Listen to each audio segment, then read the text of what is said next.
From the National Newsroom of the Canadian Press, I'm Jason White. King Charles and Queen Camilla are making their first official visit to Canada since the coronation 2 years ago. The King has held official meetings with the Governor-General and the Prime Minister at Rideau Hall. He also dropped a puck to start a street hockey game and visited an Ottawa market.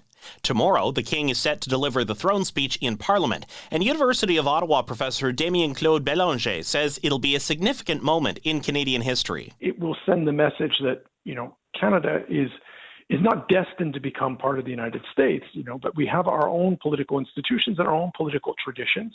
And it's also a way, I think, and it's an intelligent way for the Prime Minister of showing that, Canada is not, alone in the face of the United States. The highly symbolic visit happens as Canada copes with U.S. President Donald Trump's tariffs and his repeated calls to annex Canada. Canada Post is reviewing the union's answer to its latest contract offer and says it will respond soon. The threat of a work stoppage continues, and the Postal Service has warned of delays in mail delivery while workers refuse any overtime. Meantime, Unifor says almost 98% of the Via Rail workers it represents have given it a strike mandate. They won't immediately walk off the job because the union's going through federal conciliation.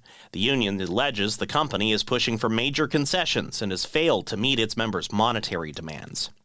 The Alberta Teachers Association says a provincial government plan to decide whether books are inappropriate for kids appears to target LGBTQ books. Association President Jason Schilling says all students need to be reflected in the curriculum. The focus of the government at this time seems to be once again on the 2S LGBTQAI+ community. All students in Alberta's public schools deserve to see themselves represented in the material that they read. The Alberta government is going ahead with a survey of residents and says it'll have the guidelines ready for September. The government says they will apply to school libraries but not public libraries.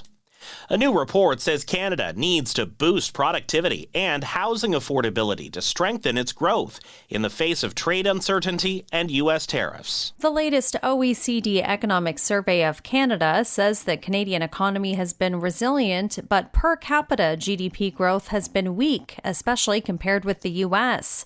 It says structural policy reforms should focus on improving productivity, housing affordability, and climate adaptation. It adds that reducing internal trade barriers and improving labor mobility can also help strengthen productivity. The report projects GDP growth for Canada falling from 1.5% in 2024 to 1% this year and 1.1% in 2026.